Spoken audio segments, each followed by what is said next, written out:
வணக்கம் ஃப்ரெண்ட்ஸ். லட்சுமி அம்மா அவர்கள் எழுதிய ஒரு காவேரியை போல. அத்தியாயம் 32. மருத்துவமனையில் ரிசப்ஷன் பகுதியில் சுவரோடு பதிந்த கட்டப்பட்ட ஒரு ஸ்டீல் அலமாரி இருந்தது. அதில் அவள் அன்றாடம் தயாரிக்கும் பில்கள், சில ஃபைல்கள், சில வரவு செலவு கணக்கு புத்தகங்கள் இவைகள் வைக்கப்பட்டிருந்தன. அவைகளை பாதுகாக்கும் பொறுப்பு அவளுடையதாக இருந்தது. இதனால் அலமாரியின் சாவி அவள் வசமே இருந்தது. அந்த நிகழ்ச்சிக்கு பின்னர் அவள் மிகவும் எச்சரிக்கையாகி விட்டிருந்தாள். தன் கழுத்தில் அணிந்திருந்த மெல்லிய தங்கச் சங்கிலி, கையில் இருந்த ஒரு தங்க வளையல், தங்க மோதிரம், தன் பாஸ்போர்ட், டிராவலர்ஸ் செக்குகள், முகவரி கொண்ட டைரி அனைத்தையும் ஒரு பிளாஸ்டிக் பையில் போட்டு சுருட்டி கட்டி பத்திரமாக அந்த ஸ்டீல் அலமாரியில் ஃபைல்களுக்கு பின்னால் வைத்து பூட்டினாள்.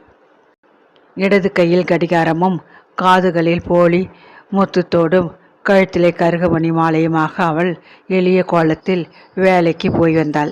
ஹாஸ்டல் அறையில் பூட்டி வைத்து விட்டு வந்த அவளது பெட்டியை பற்றி அவள் கவலைப்படவில்லை. அதற்குள் உபயோகிக்கப்பட்ட சில புடவைகள், ரவிக்கைகள், உள்ளாடைகள் முதலியனத்தான் இருந்தன. அதன் பூட்டை எளிதில் திறக்க இயலாது. அப்படியே பெட்டியோடு யாராவது திருடி கொண்டாலும் அது ஒரு பெரும் இழப்பாகாது என்ற துணிவில் அசட்டியாக இருந்தாள். அன்று காலை அவள் ரிசப்ஷன் டெஸ்கிற்கு பின்னால் இருந்த தன் இருக்கையில் அமர்ந்த சில நொடிகளில் கம் என்ற தேட்டால் மனம் முகத்தில் மோதுவதை உணர்ந்து திரும்பினாள். டாக்டர் மேகநாதன் ஆபரேஷன் தேட்டரிலிருந்து கீழே இறங்கி வந்து கொண்டிருந்தார். ஆஃபீஸ் பையன் எடுத்து கொண்டோடி வந்த எலுமிச்சை பழ சர்பத்தை வாங்கி கொண்டார். தாகத்துக்கு சர்பத் சாப்பிட்றியா கேட்டபடி உரிமையோடு மேஜை மீது வந்து சாய்ந்து கொண்டு நின்றார். குட் மார்னிங் சார், நான் இப்போதான் காபி சாப்பிட்டுட்டு வரேன், தேங்க்யூ என்று மறுப்பு தெரிவித்த வண்ணம் மரியாதைக்கு இருக்கை நின்று எழுந்து நின்றாள் காவேரி. ஒரு சின்ன உதவி, நான் இன்னும் 1/2 மணி நேரத்தில் கிளம்பிடுவேன். இப்போத்தான் ஒரு மேஜர் ஆப்ரேஷன் முடிந்தது. அடுத்தபடியாக தில்லை நர்சிங் ஹோமில் ஒரு கேஸ் இருக்குது. அதுக்கு மயக்கம் கொடுக்க என்னை எதிர்பார்த்துட்டு இருப்பாங்க. அவங்களுக்கு எனக்காக ஃபோனில் ஒரு செய்தி சொல்லிடு. டாக்டர் மேகநாதன் இன்னும் 1 மணி நேரத்திற்குள் வந்துடுவார்னு ஃபோன் பண்ணு என்று கொஞ்சலான குரலில் உத்தரவிட்டபடி அவளை மேலும் கீழும் பார்த்தார்.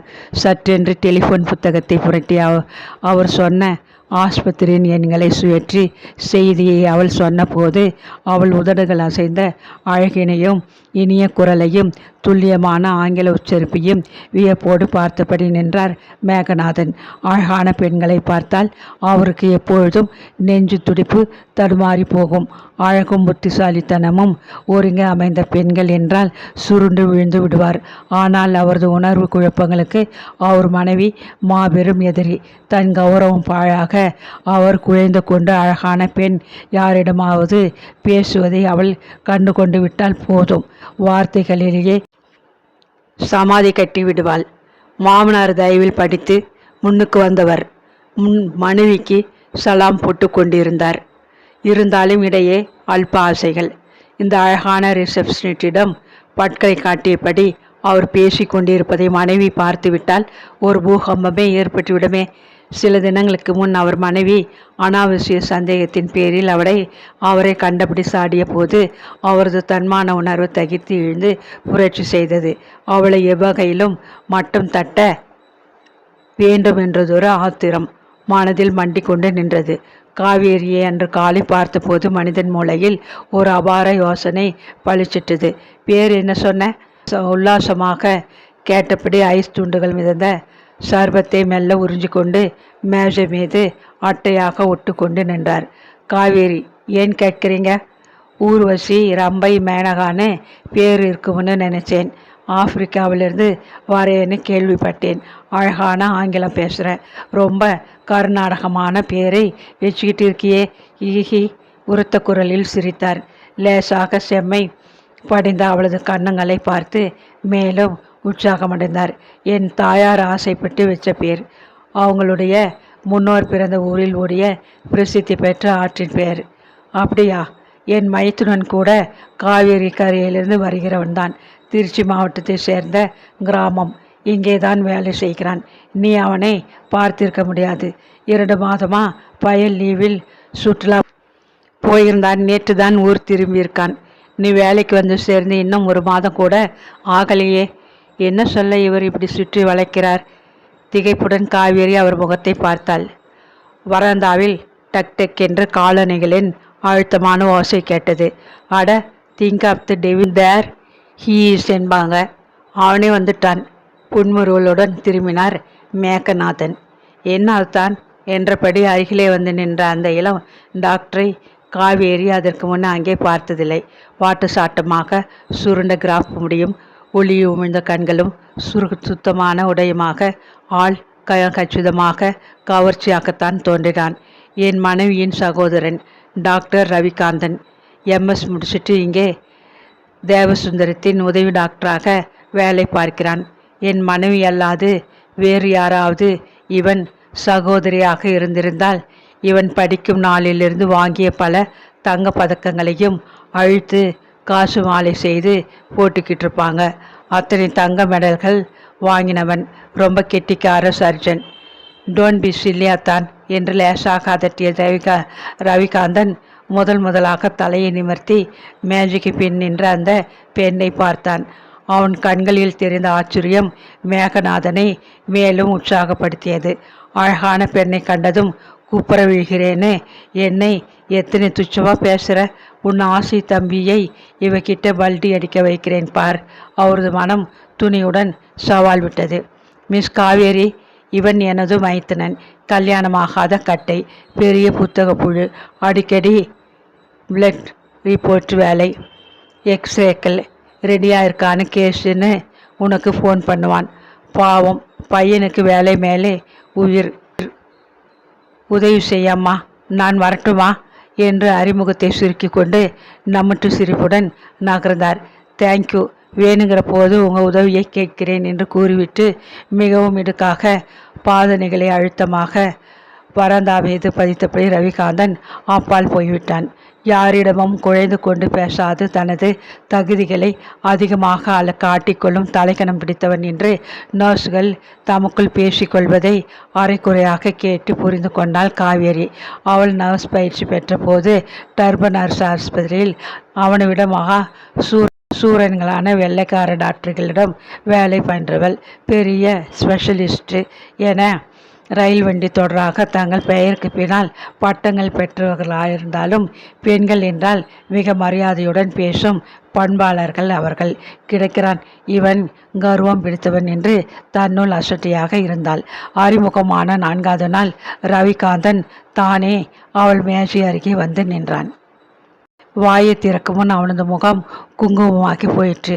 ஒரு ஆண் பிள்ளைக்கு இப்படி அவைக்க வரும்? காவேரி தனக்குள் சிரித்து கொண்டாள். எஸ் டாக்டர், என்ன வேணும்? பவ்யமாக கேட்டாள். நீங்கள் நர்ஸ் வேலைக்கு படித்தவங்களாம். டர்பன் நகரில் அந்த வேலை செய்து கொண்டிருந்தவங்களாம். பாவம் இங்கே வந்து வார்த்தைகளை விழுங்கினான். நர்ஸ் கவுன்சிலின் விதிகள் உங்களுக்கு தெரியும். அதனால் என்ன, இதுவும் ஒரு நல்ல வேலைதான். காவேரி மறுவளித்தாள். சம்பளம் ரொம்ப குறைச்சல் இல்லையா? இதாவது கிடைக்கிறது என்ன? சந்தோஷப்படுகிறேன். ஆமாம், நீங்கள் எல்லாம் தஞ்சை மாவட்டத்தை சேர்ந்தவங்களாமே. என் முன்னோர்கள் தஞ்சை மாவட்டத்தை சேர்ந்தவங்க. ஆனால் நான் தென் ஆப்பிரிக்காவில் பிறந்தவள். நம் இந்தியர்கள் அங்கே குடியேறி எத்தனை ஆண்டுகள் ஆகிறது? சுமார் 123 ஆண்டுகள் என்று சொல்லலாம். இங்கே வந்திருக்கீங்களே, உங்களது மூதாதையர்களை தேடி உறவு கொண்டாடணும்னு ஆசை ஏற்படலையா? ஆமாம், எல்லா இந்தியர்களும் இங்கிருந்து போனவர்களா? தமிழ்நாட்டிலிருந்து தில்லையாடி, புறையார், திருவண்ணாமலை முதலிய இடங்களிலிருந்து தமிழர்கள் பலர் கங்காணிகளின் மூலம் பிரிட்டிஷ்காரர்களால் கரும்பு கொள்ளையில் வேலை செய்ய தொழிலாளியாக அழைத்து செல்லப்பட்டார்கள். ஒரு சிலர் பெங்களூர், சேலம் முதலிய இடங்களிலிருந்து கோயில் பூசாரிகள், பள்ளி வாத்தியார்களாக தாமே சென்று குடியேறினவர்கள். முதலில் சொன்ன தொழிலாளி வர்க்கத்தை இன்டர்னல் லேபரர் என்றும், பின்னால் குறிப்பிட்ட மக்களே பேசஞ்சர் இந்தியன் என்றும் அந்நாட்டு குடியேற்ற சட்டம் வகை பிரிக்கின்றது. இதனால் என்ன லாபம்? சில சலுகைகள் இரு சாராருக்குள்ளும் வித்தியாசப்படுகின்றது. ஆனால் அது ஒரு பெரிய விஷயமல்ல. மற்ற இந்தியர்கள் வடநாட்டிலிருந்து இந்தி மொழி பேசும் பலர் கல்கத்தா நகரத்திலிருந்து கரும்பு தோட்ட வேலை தொழிலாளியாக கொண்டு செல்லப்பட்டனர். இவர்களை இன்னமும் நாங்கள் கல்கத்தாக்காரர்கள் என்று அழைக்கிறோம். இவர்கள் மகராஜ் சிங் என்ற ஜாதி பட்டங்களை வைத்து கொண்டிருக்கிறார்கள். மகராஜ் என்பவர்கள் தங்களை பிராமணர்கள் என்று கூறிக்கொள்கிறார்கள். இதையும் தவிர சூரத்தை சேர்ந்த குஜராத்தியர், இந்துக்கள், முஸ்லிம்கள் பலர் வியாபாரிகளாக அந்நாட்டில் குடியேறினர். ஆனால் தமிழர்கள் எண்ணிக்கை தான் மிகவும் அதிகம். 3 தலைமுறைக்குள் கரும்பு தோட்டத்தில் கூலி வேலை செய்ய வந்தவர்கள் மிகவும் முன்னேறிய போது வியாபாரிகளாகவும் டாக்டர்களாகவும் வக்கீல்களாகவும் வசதியாக வாழ்கிறார்கள். அப்படியா?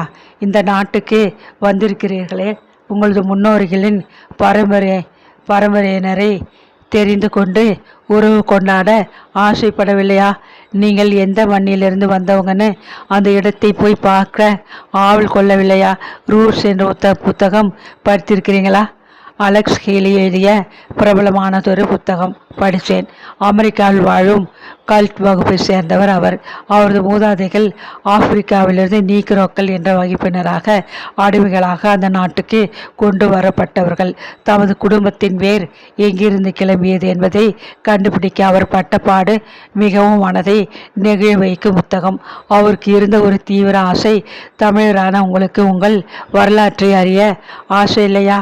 காயேறி அவனை நிமிர்ந்து பார்த்து லேசாக முறவளித்தாள்.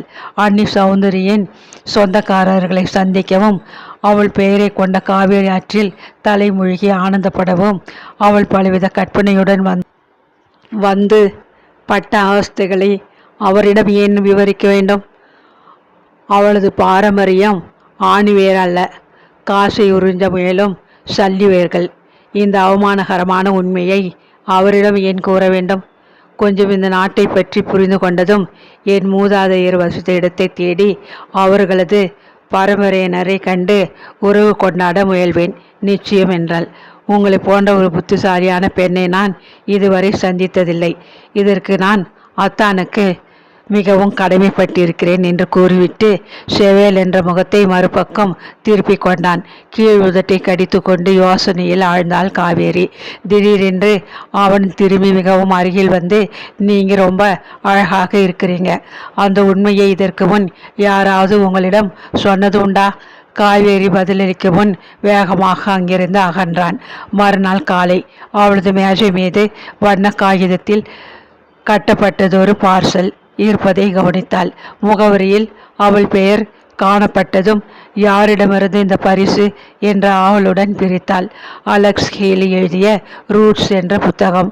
முதல் பக்கத்தில் என் மனதை கவர்ந்து கொண்டு விட்ட காவேரிக்கு காதல் காணிக்கை. ரவிகாந்தன். திடுகிட்டு போனால் காவேரி. இதென்ன விபரீதம்?